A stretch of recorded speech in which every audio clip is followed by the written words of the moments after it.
नमस्कार. आता पाहूया, चंद्र जर द्वितीय स्थानामध्ये लग्नकुंडलीच्या सेकंड हाऊसमध्ये असेल तर त्याचे फल काय आहेत.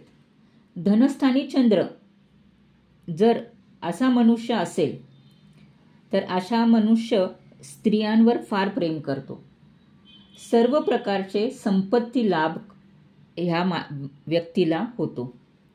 स्वतःच्या कुटुंबियांना याचे प्रेम कमी मिळते. या स्थानामध्ये चंद्र असता सांपत्तिक सुखाला उत्तम असतो. यांची कमाई लोकक्षयावर अवलंबून असते.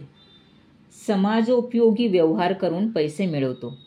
हा चंद्र उत्तम वाचाशक्ती, आकर्षक चेहरा देतो. नाटक, सिनेमा क्षेत्रात अशी लोक खूप छान चमकतात. वकिली पेशाला हा चंद्र चांगला असतो, कारण का ह्यांची वाचा चांगली असते. सार्वजनिक क्षेत्रात कार्य करणे, बँकांमध्ये काम करणे, हॉटेल, शीतपेय विकणारे यांच्या धनस्थानी चंद्र असतो.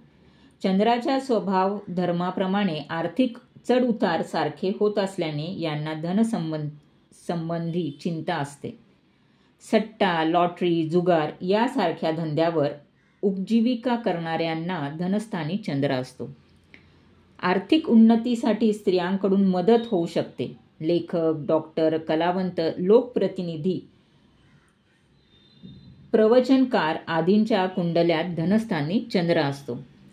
हा चंद्र व्यक्तीला विद्याव्यासंगी, बहुश्रुत व संग्राहक बनवतो. यांचे बोलणे खूप गोड असते किंवा यांच्या बोलण्यामध्ये मिठास असते. गोड बोलून कोणालाही यश करतात. मुखामध्ये आर्द्रता असते. लोकप्रियतेच्या दृष्टीने हा चंद्र चांगला असतो. मिष्टान्न भोजन ह्यांना खूप प्रिय असते. हा चंद्र जर दूषित असेल तर पूर्वार्जित इस्टेट मिळत नाही. असल्यास त्याचा नाश होतो. घरात फार मोठी जबाबदारी पडते. पौष्य वर्ग खुश असतो. नेत्रविकार संभावतो. लोकविरोध सहन करावा लागतो. आर्थिक अडचणी वारंवार निर्माण होतात. संपत्तीची उधळपट्टी होते. जर द्वितीय स्थानातील चंद्र चांगला असेल तर हे कुटुंबियांना खूप छान प्रेम करतात. त्यांच्या आईवर, मुलीवर, बायकोवर ह्यांचे खूप प्रेम असते व